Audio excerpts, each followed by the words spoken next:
Om Namo Bhagavate Vasudevaya. Om Namo Bhagavate Vasudevaya.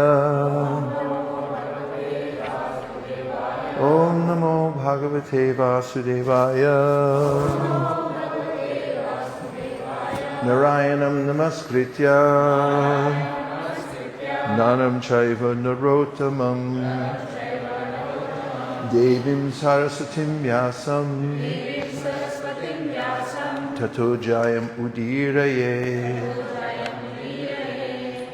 Today's verse is from Srimad Bhagavatam, Canto 10, Chapter 8. Lord Krishna shows the universal form, and it'll be text 13. And the translation is, your son Krishna appears as an incarnation in every millennium. In the past he assumed 3 different colors, white, red, and yellow, and now he has appeared in a blackish color. In another Dwapara Yuga, he appeared as Lord Ramachandra in the color of Shuka, a parrot. All such incarnations have now assembled in Krishna. And the word for word, please repeat. Asan, or assumed. Varnatraya, three colors. He, indeed. Asya, of your son Krishna. Granataha, accepting.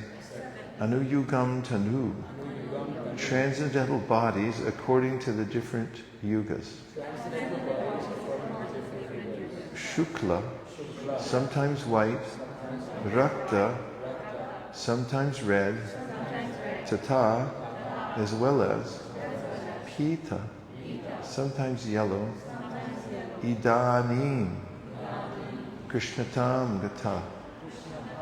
At the present moment, he has assumed a blackish color. Asan varnastrayo yasya pranato nuyukam tunu shuklo raktas tata pita idanim krishnatam gata. Couple of chanters. Asan varnastrayo yasya. Asan varnastrayo yasya. Prunato nu yukam tanu. Shukla raktas tata pita. Idanim Krishna Tangata. Sanvarnastrayo yasya nato yugam tanu shukoraktas tatapita idanim Krishna tangata.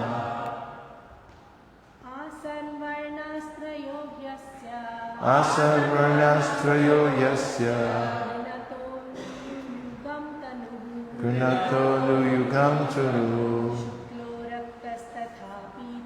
Shuklo raktas tata pita Idanim Krishna tangata. Ekor. Asan varnastrayo yasya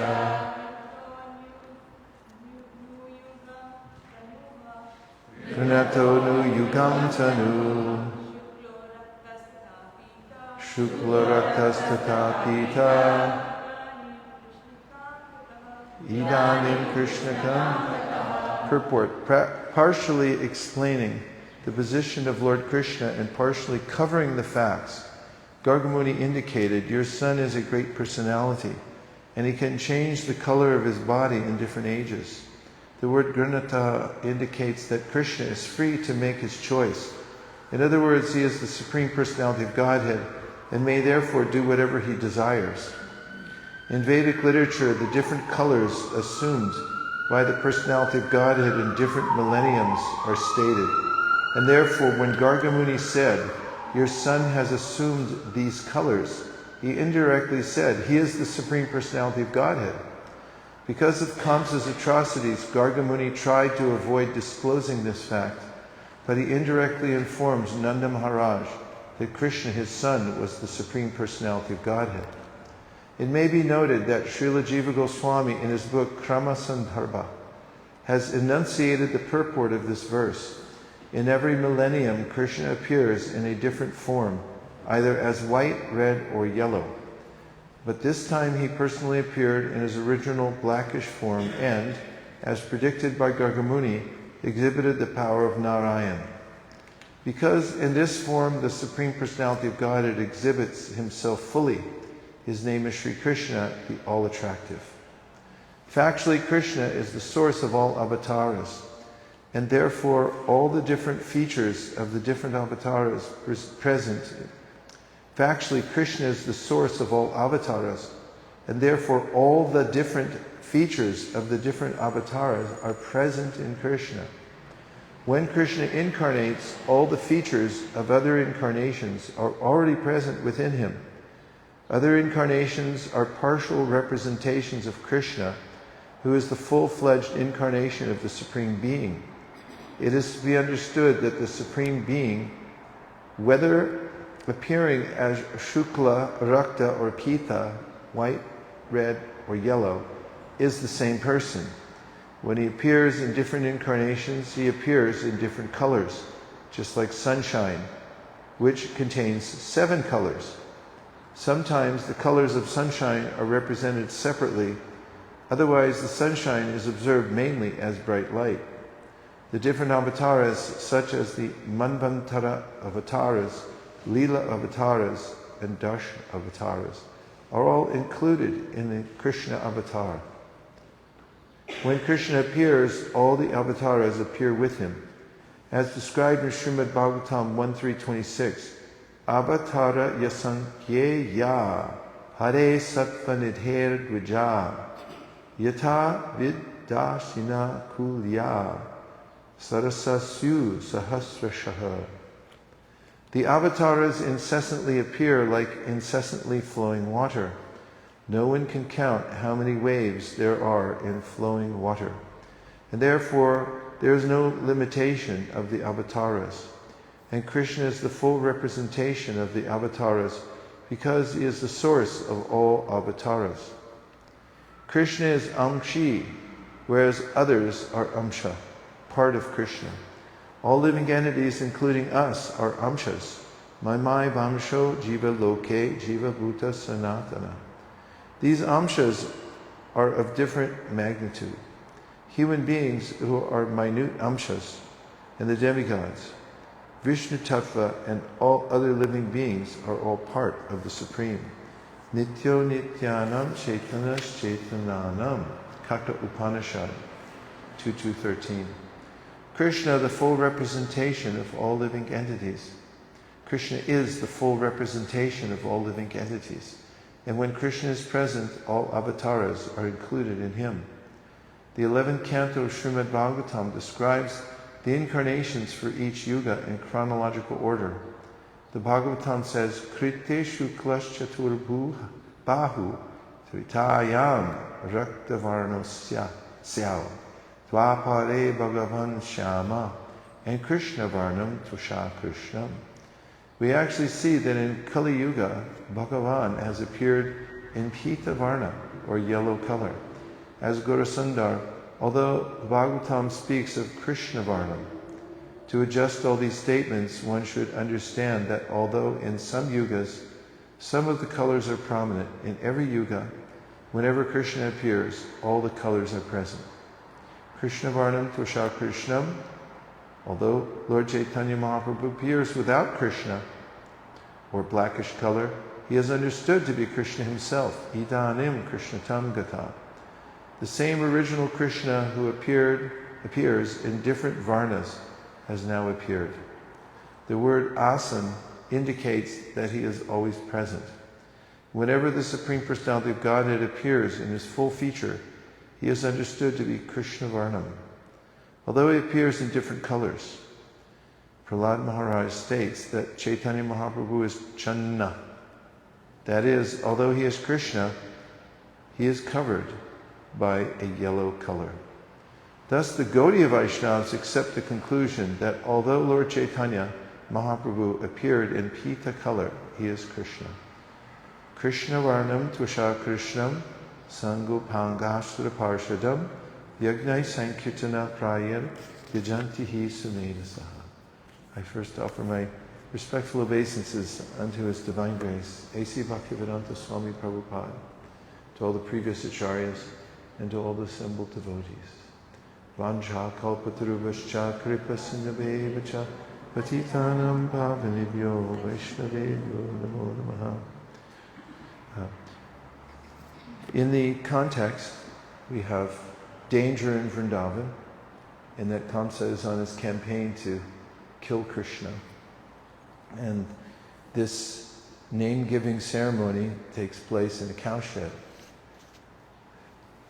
Because if they performed it publicly, then Kamsa would ascertain that Krishna perhaps had taken birth there, and he would have directly come or sent someone to try to kill Krishna. And here Gargamuni, who has taken the task of reading the astrological chart of baby Krishna and giving the name, has stature in this dynasty, Mahadvichalaramdarinam Grihinam Dina Chetasam. When Nanda approaches him, he glorifies him as a great Mahatma, Mahadvichalaramdarinam, and he says to Gargamuni that you go here and there, great soul, Vichalanam, in human society, Grihinam Dina Chetasam, but mainly you come to the fallen, the Dina, Grihastas, Grihinam, those who are absorbed in family life, Grihinam Dina Chetasam. You come there to uplift them. And here he's giving his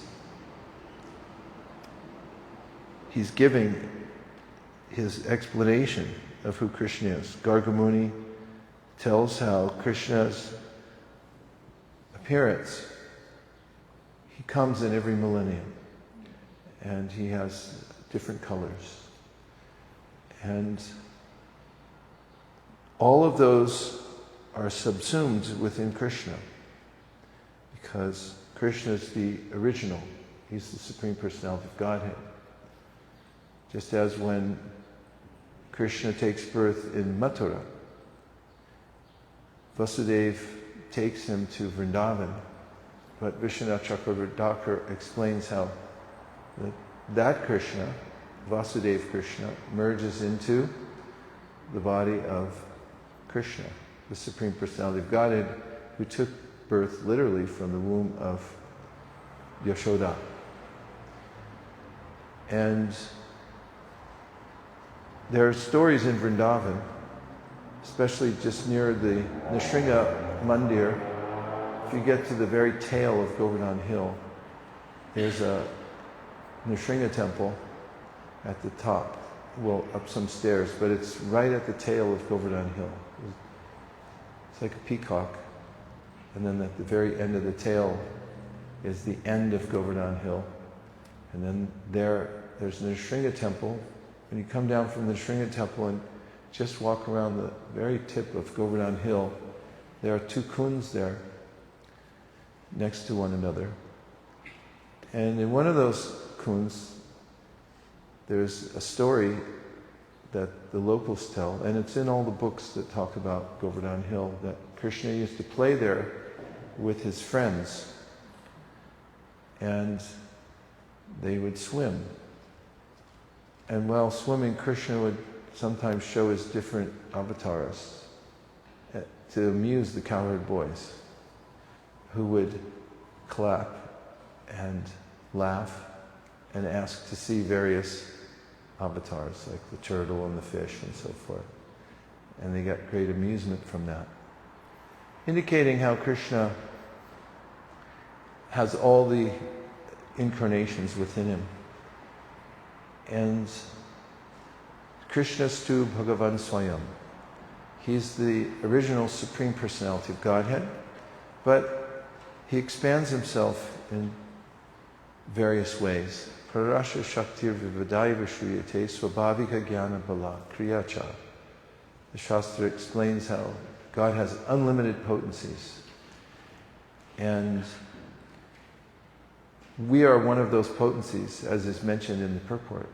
Mamai Vamsho Jiva Loke Jiva Bhuta Sanatana Manakshastan Indriyani Prakriti Stani Karshati. This is a statement by Krishna in the Bhagavad Gita where he says that all the living entities are my fragmental parts.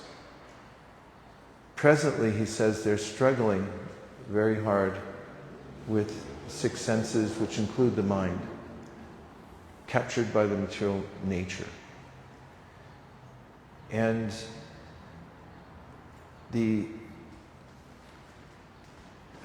solution for this awkward situation for the soul is to reconnect with Krishna, the original Supreme Personality of Godhead.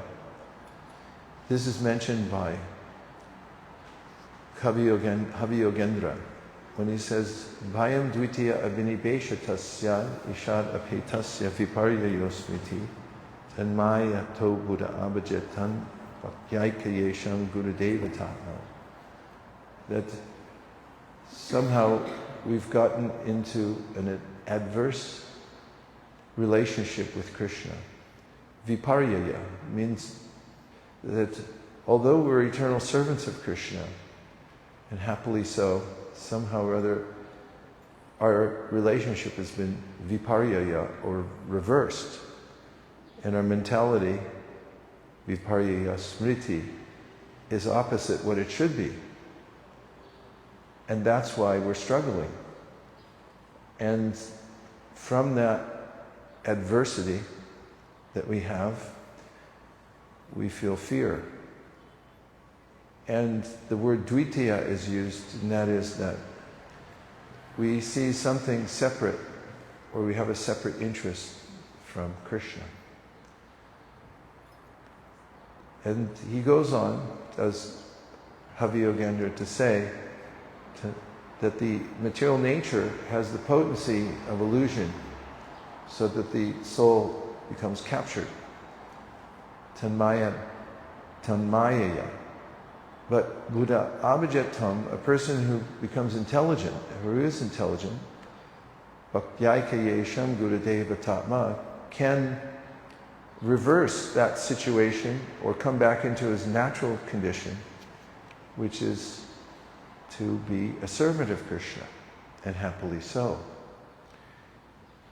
That if you give your attention to Krishna through the Guru, then you can be realigned with your real interest.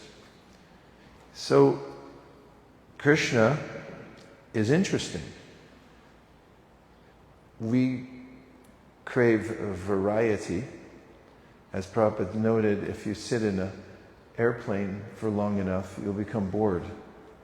That's why the airlines put television sets in front of everybody. And then they come every hour and a half and give little something. Little. Here's a pretzel. Have something crunchy and look at the screen. Otherwise, we become very restless. And Prabhupada noted this. And Krishna provides all entertainment. His name is Kautuk Karnava, the source of all entertainment.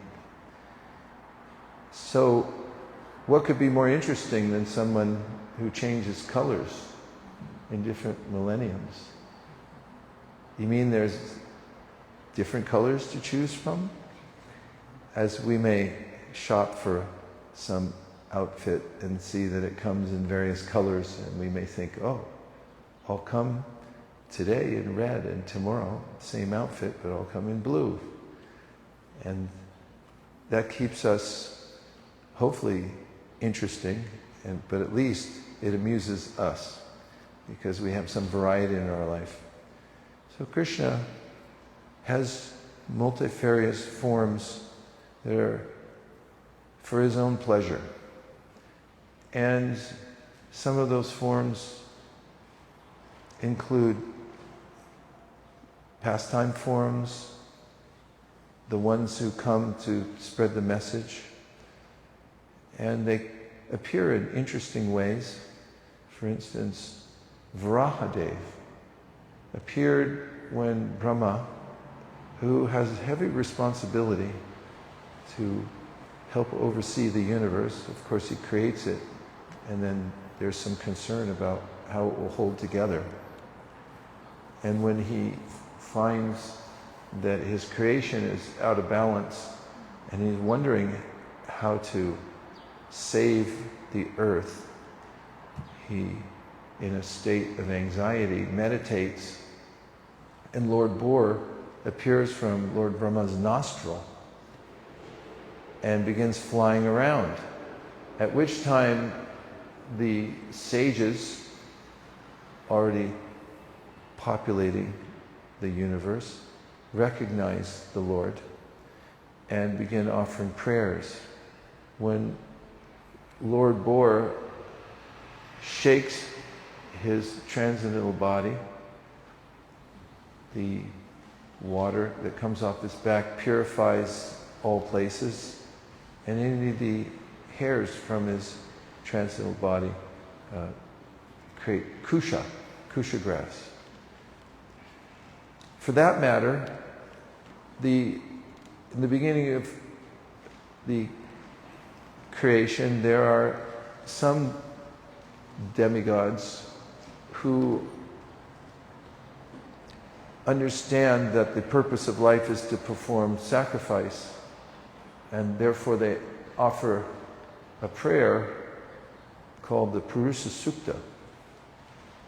Note the name Purusha, that it's about a person.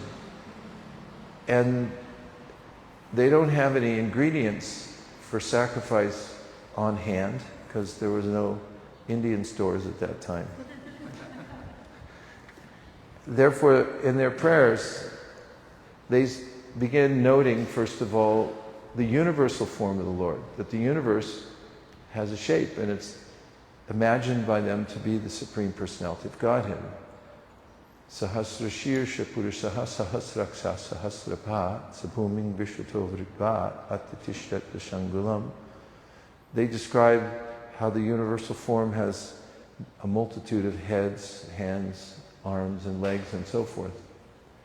And then they derive the elements for sacrifice by borrowing from the different limbs of the Lord, parts of his body, to perform sacrifice, because that's their duty.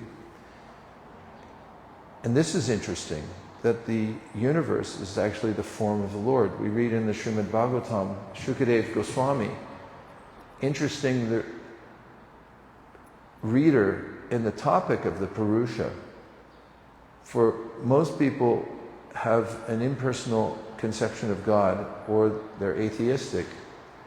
And so to bring in the reader, in the very beginning of the Srimad Bhagavatam, Shukadeva Goswami describes to Parikshit Maharaj the Virat Rupa. And you may be interested to know some of the features of that Virat Rupa, because we see it every day, or maybe we don't see it. We may not notice the details of the world because we're too busy going to work to look at a screen that only has zeros and ones on it. But he says that the mountains are the stacks of bones of the Lord. If you've ever flown over the Himalaya, it's a revelation of that. Flying sometimes the pilot will say, now you can see the Himalaya on a clear day. And when you look out, there's a sense of shock and awe by seeing them. And Shukadeva Goswami says, yes, this is just a spark of the splendor of the universal form of the Lord. And we see rivers, and the rivers, he says, are the veins on the body of the Lord. Elsewhere he describes how the birds are the artistic sense of the Purusha, the universal Lord, whose form can be discerned even in the universe. So in this way, Shukadeva Goswami is interesting showing the connection. It's not Dvitiya. Atheistic philosophies say that the universe happened by chance, that all of the variety that we see, including that which is highly organized in the form of living beings, came about by chance. But Shukadeva points out that no, this is actually part of the universal body of the Lord, and it's fully intelligent.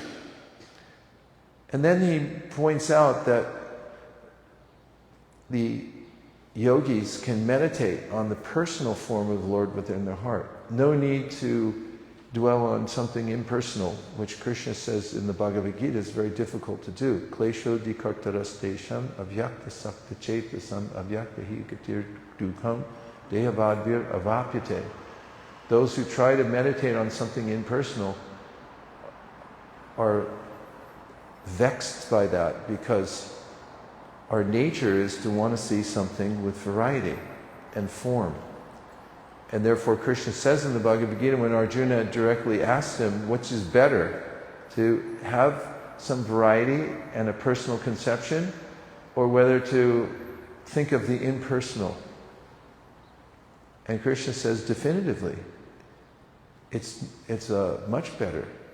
Not only much better to think of the personal, but it's troublesome to try to meditate on something impersonal. And people are thus afflicted because they don't have a personal conception of God. In fact, many people find it abhorrent. And this is due to 3 psychological anomalies that Krishna mentions in the Bhagavad Gita: rāga, Bhaya, and Krodha. Rāga means that one becomes enamored by the material varieties, but they're enamored of them because they want to possess and enjoy them. Bhogaishvarya prasaktaram taya prahita chetasam avyaktahi gatir dukham devadviravapyate. Krishna says in the Bhagavad Gita, note this, that when one doesn't see the universal form of the Lord, but just sees the variety as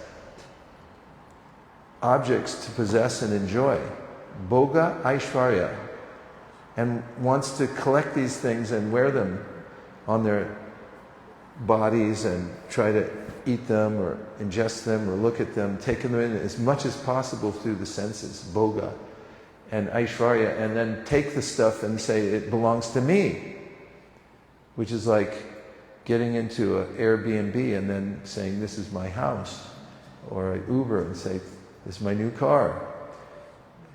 We're only there for a short ride. So Krishna says, Bhoga Aishvarya Prasaktanam Taya Prahita Chetasam Avyaktahid Gatir. I crossed over to another verse. He says, Vyavasayatmaka Buddhir. Bhoga Aishvarya Prasaktanam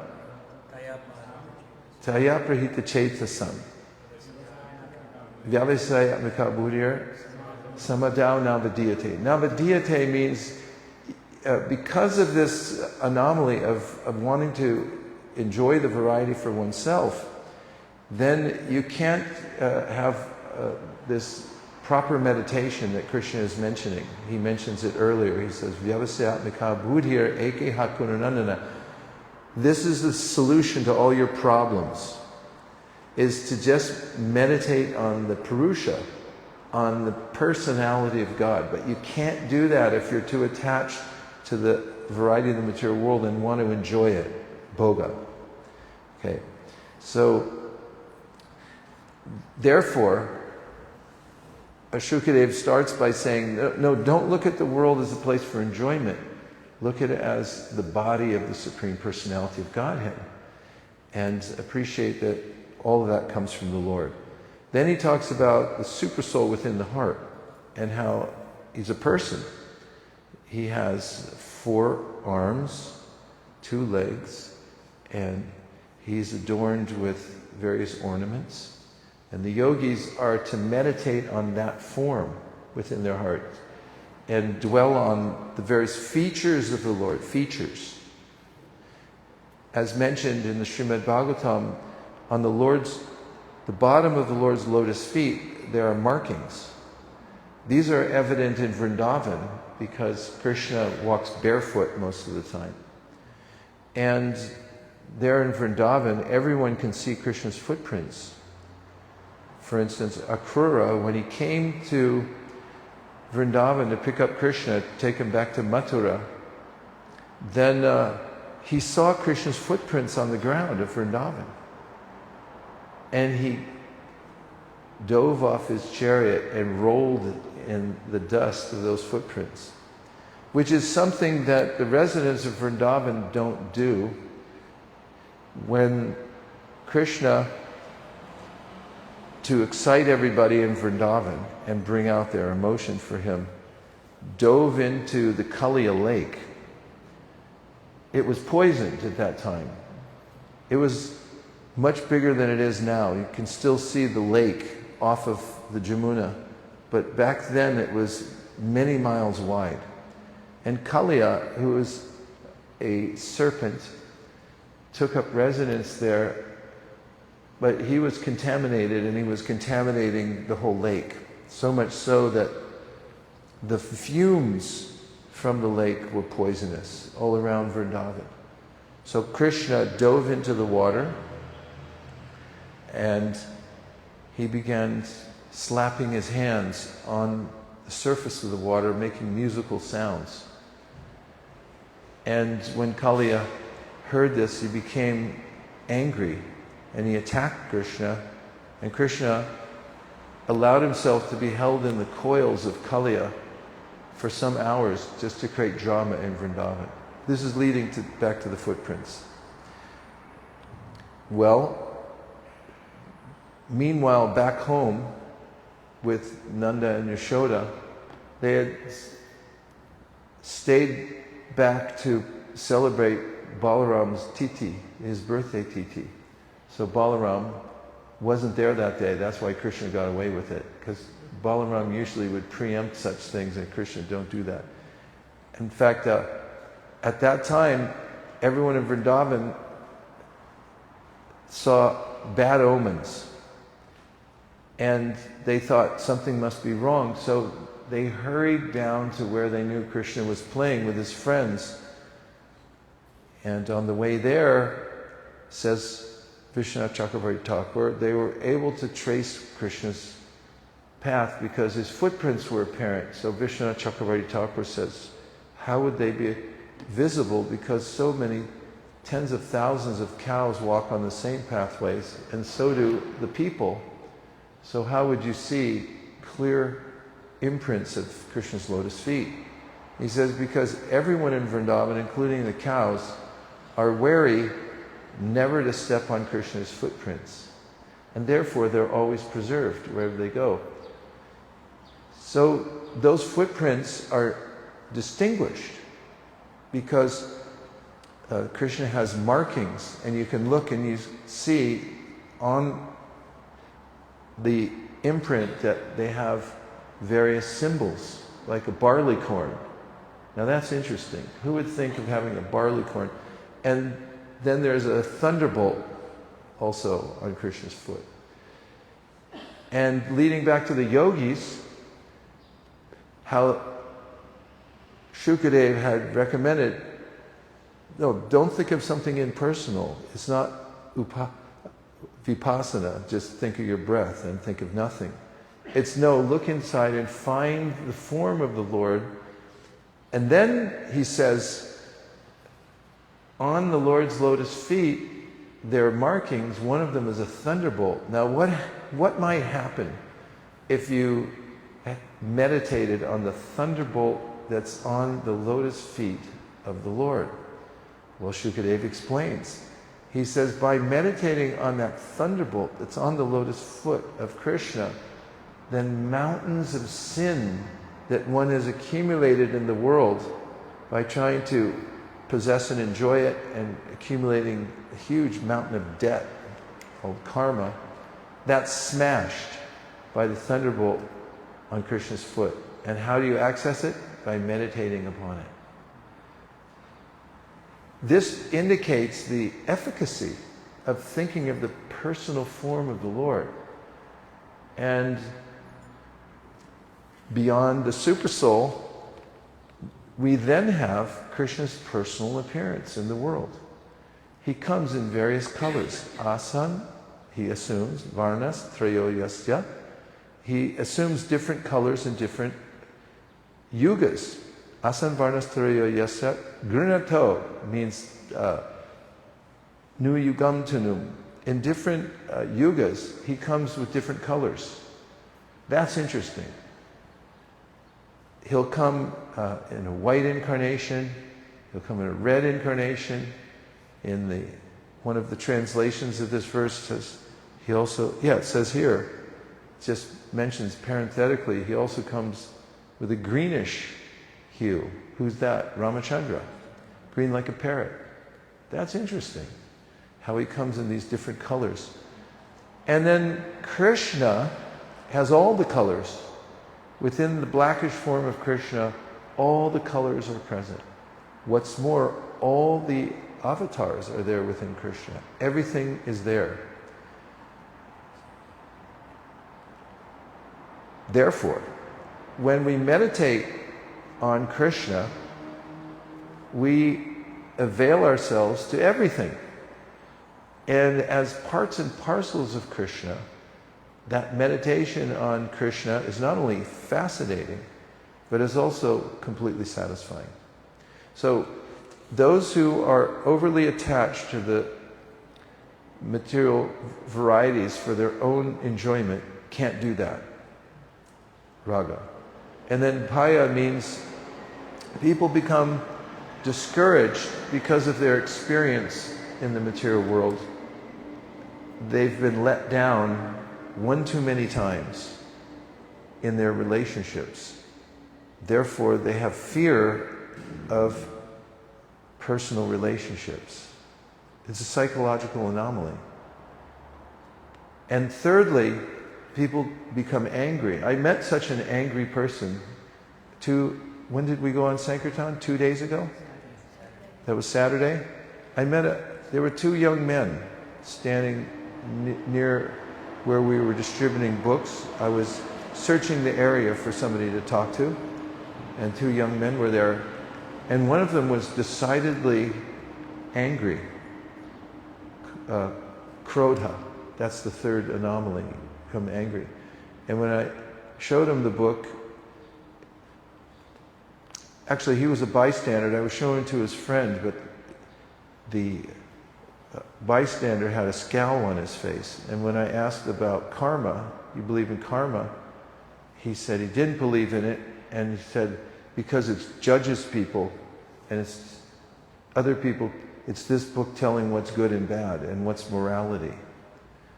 And he became indignant by the fact that we were presenting something that we were calling authoritative, and he was resisting that idea vehemently. So much so that I could see he was angry. And when I asked him a few questions about it, he became disturbed and he walked away. End of conversation. But I felt the anger. So these three things, rāga, attachment to the material world, which is a big mistake, because the elements of the material world, we can't really experience them. They're only reflected on the imagery, on the screen of our mind, and then we watch them and think that we're interacting with them, but it's the interaction of watching a movie screen and feeling emotion, but we're not really part of that. It's illusory.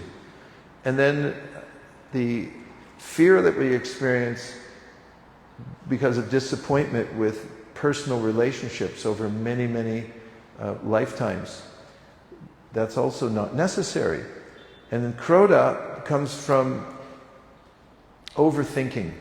Too many people who go off-road and try to find their own philosophy due to a sense of false ego, that they want to come up with something original. Everybody's a Muni, but not a very good one, especially nowadays. And Prabhupada, I heard say just 2 days ago when I was listening to my little red box early in the morning, he was saying, we're safe because we don't make anything up. We just follow Krishna. And so these three things, Krishna says, Vita, Rāga, Bhaya, Krodha. You have to give up this inordinate attachment to the variety of the material world. Yeah, it's nice because it's a reflection of reality. But learn the difference. Reality distinguished from illusion. Nasateo vitite bhavo, na bhavo vitite sata, ubayorapi drishton tas tvanayos tatvadarshadi. Krishna says, smart people figure this out. They know the differences in the energies. Don't get faked out by the temporary. That's not your thing. Nothing to see here. Move on. Then he says, Yehi samsparshacha bhoga dukkha yonaya evate adyantavanta konteya nate shuramate bura. Not only that, he says, if you get involved here on that emotional level and think that I'll collect this stuff, I'll keep it in a box and I'll put a fence around it and I'll enjoy it, this is my stuff, then he says, it's going to cause you misery. What comes out of that interaction of trying to rāga, try to get overheated and try to grab the stuff here in the material world, he says, that's what's causing your suffering. And Prahlad Maharaj says in his teachings to his friends, that the minute you start thinking about how to enjoy this variety of the material world, that's the very minute that you start suffering. You don't have to go deeply in it. Just the preliminary idea that I'm going to enjoy the material world puts you in suffering. What to speak of prolonged exposure?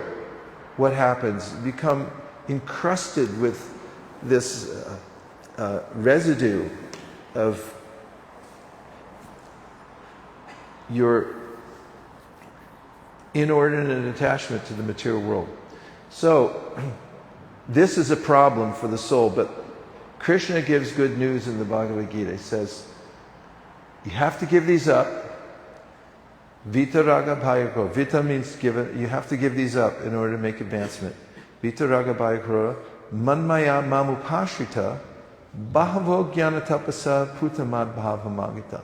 He says, don't worry, because many people have overcome these three. And therefore they have attained the supreme perfection. He says, so many people have done this, and you can do it too. All you have to do is get purified. Now here's where today's verse is key. This is interesting. It's actually what we're looking for. We want the variety, and we want the smile. As the Sri Upanishad points out, the Upanishads are the preliminary awakening of self-realization in the soul and the material world. He's just coming out of this slumber. And he says,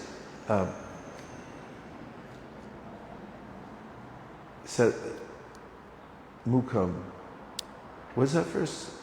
11th, 14? Sri Upanishad. Hiranmayena patrena satyasya pihitam mukham tattvam bhushana pavrenu satyadharamaya drishteya. Oh my Lord, please remove the effulgence of your transcendental rays so I can see your face. He wants to see the mukha. Now this is where the soul can become free from all of these anomalies in one fell swoop, one medicine. And it's becoming interested, not just interested, but enamored of the features of Krishna, and recognizing who Krishna is and what his features are. Then yene ravindaksha vimuktamaninas tvayastabhava vashuddha buddhaya. Krishna says this anomaly of forgetting Krishna and trying to do every workaround you possibly can, it won't work. But if you become absorbed in the personal features of the Lord and understand that He's the Supreme Personality, then all problems solved. Therefore, in Bhagavad Gita, He says, yeah, one little thing. Manmana bhava madbhakto madhyaji mam namaskuru. Just think of me, worship me, bow down to me. And when you bow down to something or someone, then you start thinking about it too, right? Because like, why am I bowing down here? And then that's the solution. So it's one thing. And that's what Krishna consciousness is. And when we take it out into public, like Ratha Yatra, it's a shock to people, but they get purified. When they see Jagannath on the Ratha Yatra cart, they get imperceptibly liberated. When they hear the Hare Krishna Maha Mantra, Yadabaso Pyudyan, just the indirect exposure to the holy name, means like radiation. Yadabaso Pyudyan Kavalita Bhava Dvanta Vibhavo. If they're in complete darkness and they're absorbed in the variety of the material world and there's next thing, when they hear that, it starts to awaken within their hearts a sense for something higher. That's how powerful the sound vibration is. So we have an interesting project. We have the descriptions of the personality of Godhead, the personality of God. Nobody has that.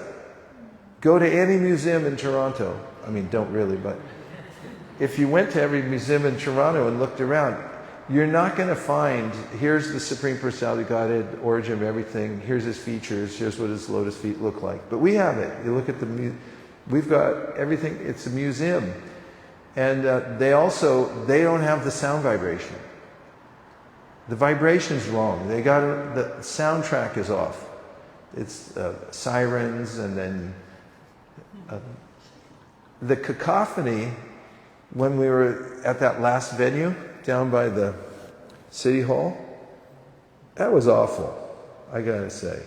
That band, they were screaming about something. But I could tell from the mood of it that it was affected.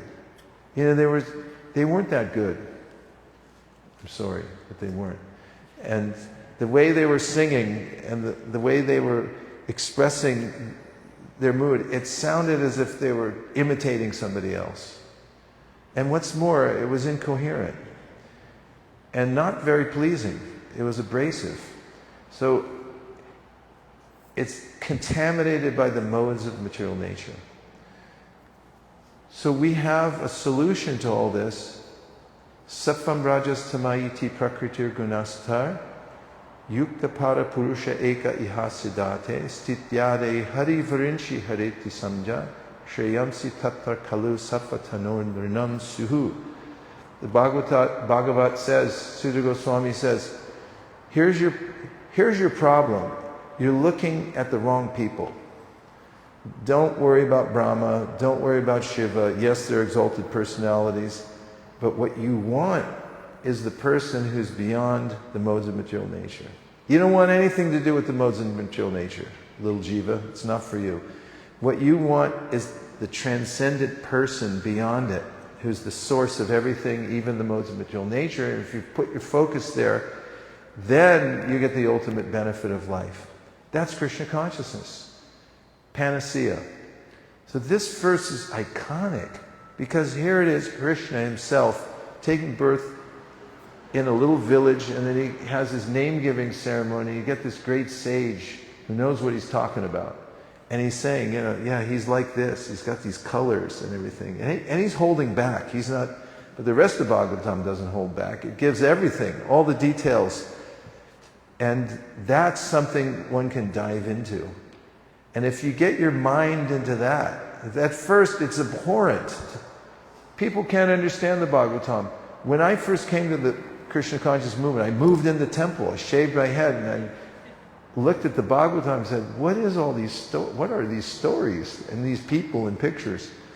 I was used to Bhagavad Gita, and I think, Bhagavad Gita, that's cool. Sri Upanishad, I had that too. But the Bhagavatam, it took me a few months sitting in the class till I go, whoa, this is something. Because of that Vita Raga Bhaya. But Krishna says, you can get purified from that. Just hear the Bhagavatam and see the deity. And then the Nam, chant the name. It's like, that's somebody's name. How come you're saying it over and over again? Because that's the main person. He's the source of everything.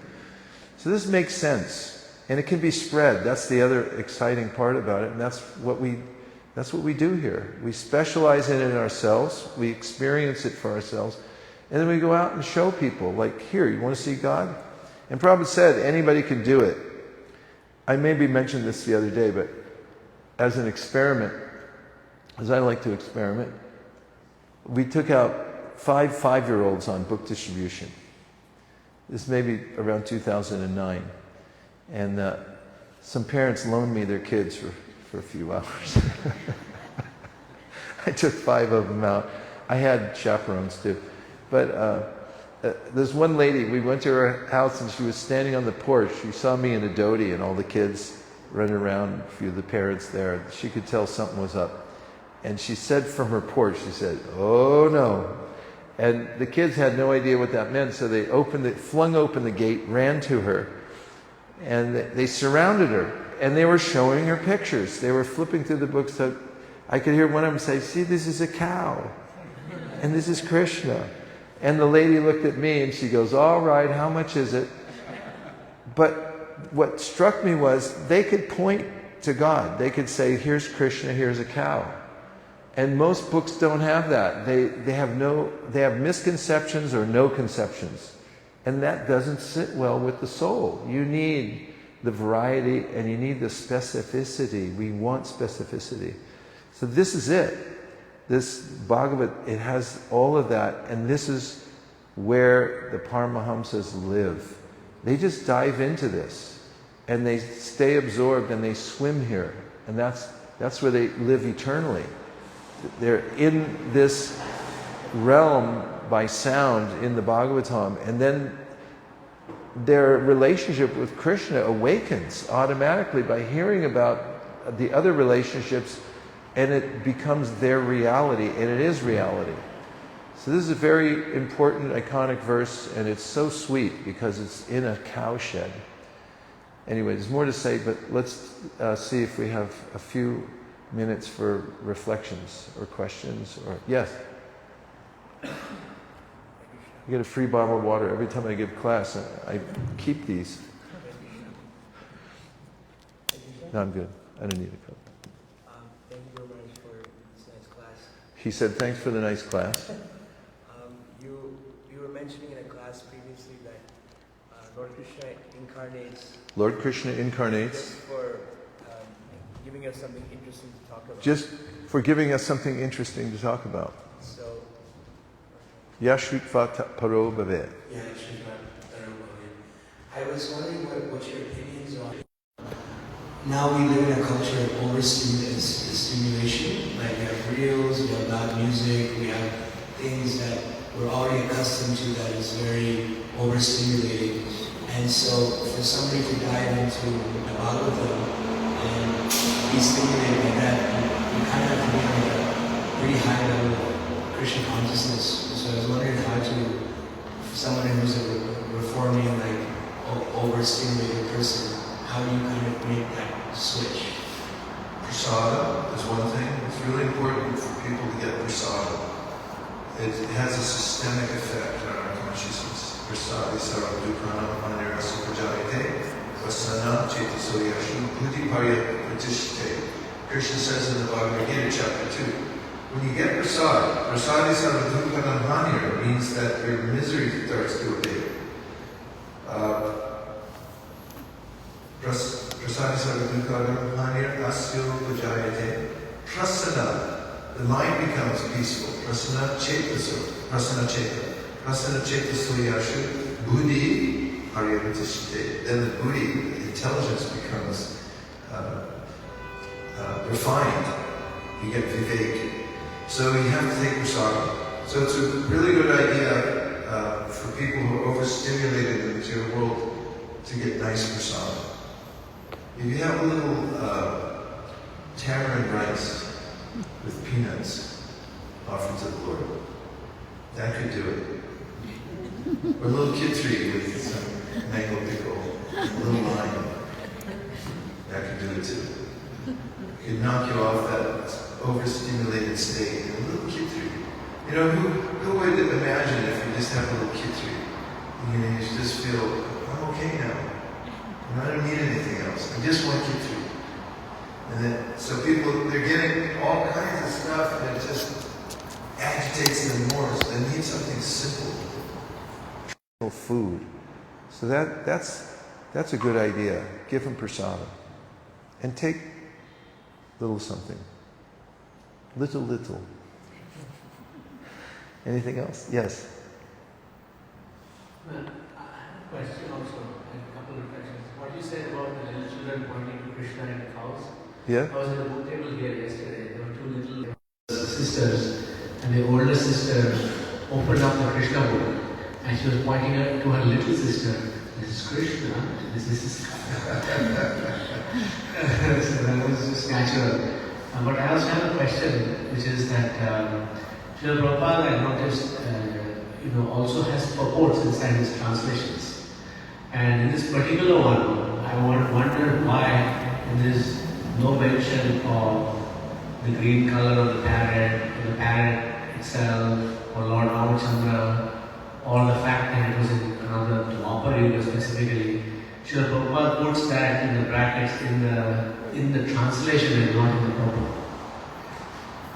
That would be a good thing to ask to Arjuna or Jayaveda Swami, because they were there for these things.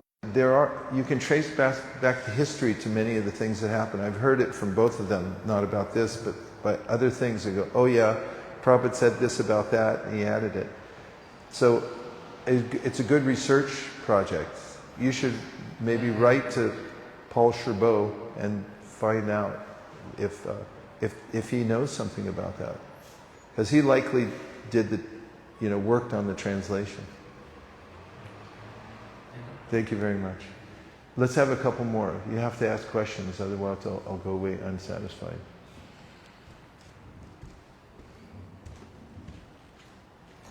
Hare Krishna, Maharaj. Thank you for the nice class. Maharaj, my question is, you said that we cannot experience things in this world. So, for example, when we have something to eat like a pizza, we are enjoying. So, is that not experience? It's a kind of a fabrication. The senses are covered. Probably give you an example. You have original senses, but they're covered over by matter now. And so we're getting a sense of stimulation, but it's not the real satisfaction of the senses. The real satisfaction of the senses is described in many places, but one notable place is when Narada Muni has his revelation of the Supreme Personality of Godhead. In other words, Krishna reveals himself to Narada when he's a child. He's a child, he gets association with sadhus for 2 seasons. They stayed extra time because they noticed he was precocious. And then his mother died, single parent home, and he left at 5 years old, approximately. He went out in the world using what he learned from the sadhus. He went to many places, but he sat down one day in a forest and was feeling focused and purified in the mode of goodness. And Krishna then revealed himself to Narada. And there's a description there of how each one of his original senses was enlivened by connection to the personality of Godhead. And the way it's described by contrast is when he came back from that experience, Krishna retracted it. He just gave him a little taste of what real sense enjoyment is. And that is the senses in relationship with Krishna. It's so compelling that when he came back into the material body, then he felt as if he was, had crashed out of that experience. This is even apparent in a very mundane level when people have out-of-body experiences. Oftentimes in operating rooms or in accidents, the soul, the body's not completely finished. It's still inhabitable, but the soul rises above the body and observes it. It rises in the astral body. You know about this, right? It's not foreign to you. I think in out-of-body experiences are describing coming back. Okay. So there's lots of research nowadays. And so there are descriptions many people have when they're released from the gross material body and they're observing it. Some people think, ooh, yuck, I don't want to go back in that thing again. Because the body's very gross. I was trying to dance this morning, I was looking at my fingers, I think, that's all you can do? It's not beautiful at all. I mean, some dancers, I saw the dances the other night, and they actually have some finesse, but it's hard for me to imitate. And I was just thinking how gross and chunky the whole body is. And that's, for the soul, it's very gross and chunky. And the kind of experience we get of the sense objects of the material world, Prabhupada said in a lecture, he said, rasgulla is very nice, right? I mean, it's subtle, because if rasgulla is good, it's squeaky. That's a real rasgulla. You eat it and it's good. You squeak, squeak, squeak. And they know how to make a rasgulla. And at the same time, it's subtle. It's not overwhelming, but that's sublime. And so he said, now you wrap your tongue with gauze. You know what gauze is? It's what they use to wrap like a wound or something. He said, you wrap your tongue with gauze and now eat the rasgulla. And then he said, that's what the enjoyment of the senses are here in the material world. And it is a stimulation of the mind. The senses are externalized, they're covered. And we think we're enjoying, but it's an idea, and it's filtered through the three modes of material nature. Everyone has an idea of what their sense enjoyment here is in the material world according to how they're affected by the modes of nature. And it's very much like watching a movie. Whereas Kapila Dev says, he says the soul is watching, he said, like a man having a dream. And then he's seeing his head cut off in the dream. He's horrified. But how can you observe your own head being cut off, because it's not going to work. And so he said the whole experience in the material world's like that. It's illusory. So real sense enjoyment comes when our senses Rishikena, Rishikesha, Sevanam Bhakti Rachate, when they're reunited in service, beyond the three illusory states where we have Rāga, Bhaya, Krodha, we come into this pure service mood. And then we experience real happiness. There's unlimited taste, and it's ever increasing. It doesn't have a beginning and an end. So that's real happiness.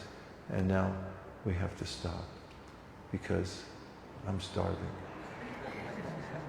Dear Srila Prabhupada, dear Sri Chaitanya Mahaprabhu, Shri Shri Panchatattva, Shri Shri Gaurnitai, Shri Shri Radha Kirchor Gopinath, Jagannath Baladev Subhaja, if you so desire, please engage us in your service of helping all the people of the GTA come in contact with the beauty of Krishna, the knowledge of Krishna, the aesthetics of the Krishna consciousness movement, and the sound vibration from the spiritual world, so that they can become happy and dance through the streets of Toronto every day, not just on Ratha Yatra. Thank you for considering our request. Om Tat Sat. Everyone agrees with this prayer in whole or in part, please say Hare Krishna. Hare Krishna. Vanchakalpadurusha kripa sindhaveva cha patitanam pavanebhyo vaishnavebhyo namo namaha nantakoti vaishnave